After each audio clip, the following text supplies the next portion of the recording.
Welcome back to Elite Dangerous, and I'm Craig DB.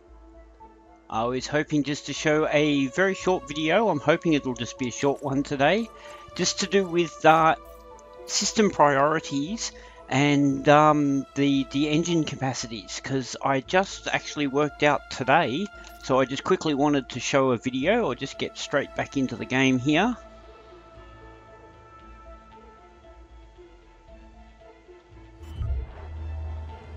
And here we are.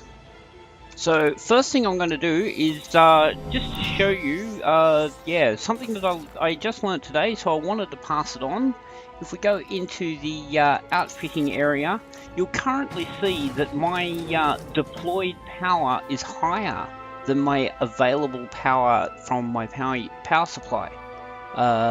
Therefore, things will basically shut down. Now, until now, I've been reluctant to go with that option, but I wanted some cannons and it put me over the limit. So I just was doing some experimentation and discovered that with the priority system, you can actually achieve the results that you want. If we just quickly launch. A friend of mine, when we first started, I'll just let this come out.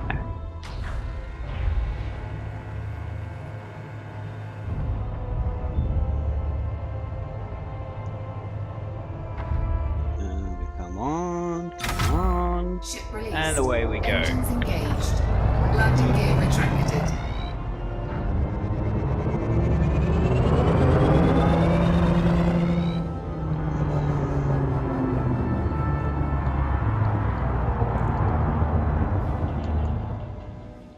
Okay, now that's quietened down a bit.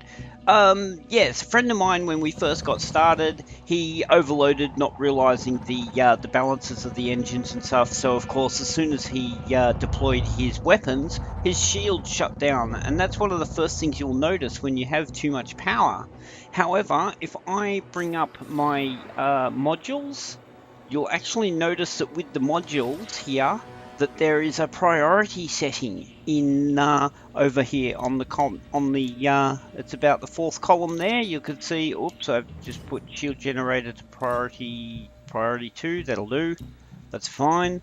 But you'll see all these options that they have priority settings. Now what I've done is a few things I've changed to priority 4, in particular things that are not combat critical. So you can see there, fuel scoop, cargo hatch, frame shift drive, interdictor, because once you've done the interdicting, you don't have your weapons out at the time or anything like that. So anything that's not actually critical during the combat situation, I've actually put them to the lowest priority. So the idea there is that when the lasers come out, they're the things that get shut down first. So long as you've still got enough power left after they've been shut down, then you're still good to go for a combat. So what I'm going to do, just to demonstrate that, you saw before that I had an overloaded power capacity. So we'll just, we're still mass locked. Let's just get out of mass lock.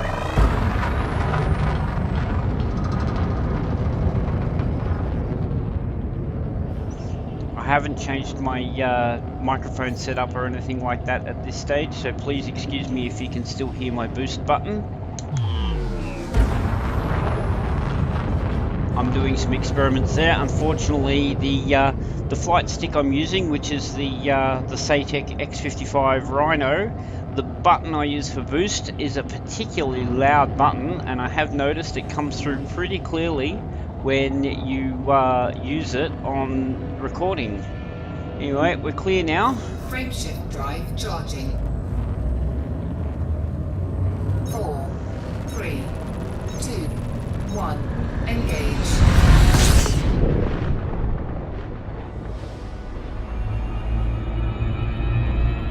I'm just going to look for a random combat situation, either a unidentified signal source, or maybe just find a wanted pilot that's just cruising around.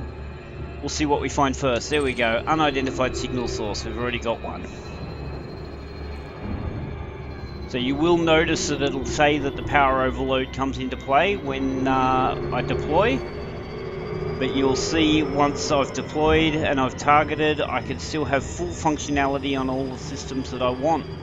Obviously there's still a limit, you don't want to go too over the top, because if you're still overloaded on what you've got when you deploy, even with the lower priority settings on non-combat, if you're still over the top, we'll just drop out now, of course other things are still going to shut down. So let's just see what we've got here. We've got some security services, plenty of them. We've got a Viper here. So I'll deploy. Power limit exceeded, modules disabled. But you'll see that all of my systems Scan detected. are still completely functional for combat. Whoa, I don't want to get, don't want to ram the Fed guy. Yeah, I'm all clear. That guy got away. I'm gonna go see if I can find him. There he is. He is wanted.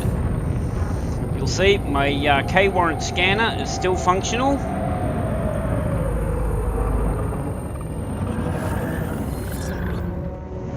My lasers are still functional.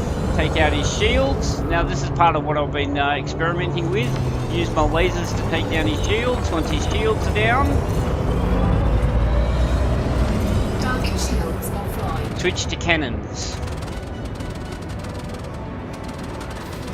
And you'll see my cannons are still functional.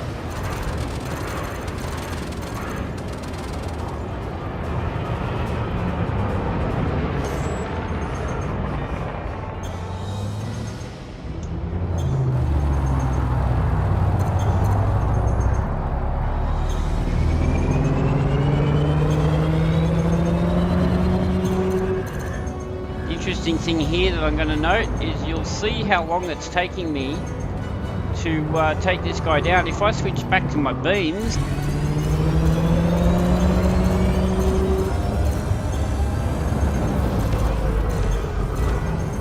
and he's down.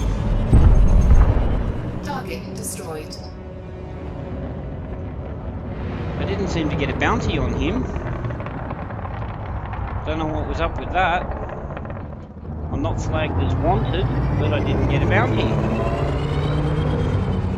Anyway, I think those cannons probably when you're targeting systems on a larger ship, I'm sure the cannons come in a lot more effective there. I've seen a lot of people commenting on my videos where I've been less successful on some of my combats, and one of the main things they're saying is to use the cannons.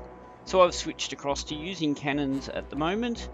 Unfortunately, I've not seen a lot of good results yet, but I haven't yet taken on any of the bigger ships, which I did take on a Python at one stage, and yeah, it was sort of mixed results there, taking him on, but I haven't gone after an Anaconda or anything like that at this point. I have been practicing with targeting the power plant on the ship, as been advised by a couple of people on the channel. So that's one of the things I've been doing, is focusing on the power plant on bigger ships.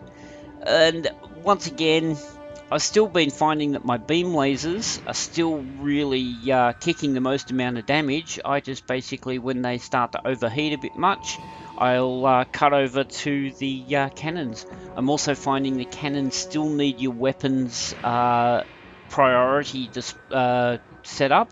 If you click over and put it on engines and system like that, and put it on your cannons, you'll see that it still does.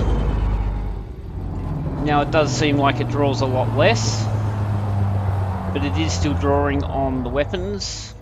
If I change to beams, you'll see that does suck a lot more energy. So admittedly, but once you do run out, we go back to cannons. We'll take it to the lasers just to empty it out. If you change it back to cannons, you'll see that they're still not activating because they're out of weapon power. So you do need a little bit there, but I'm pretty sure that if I just set that one up, get a little bit of recharge there, that gives me enough with just one thing, I've still got some pretty good firepower going on there. Anyway, that's just secondary to the situation. I just wanted to show that you can still have quite a successful combat system and beef up your ship a little bit more than you possibly thought you could, due to the fact that you can actually go higher than your power plant requirements simply by prioritizing some of the systems.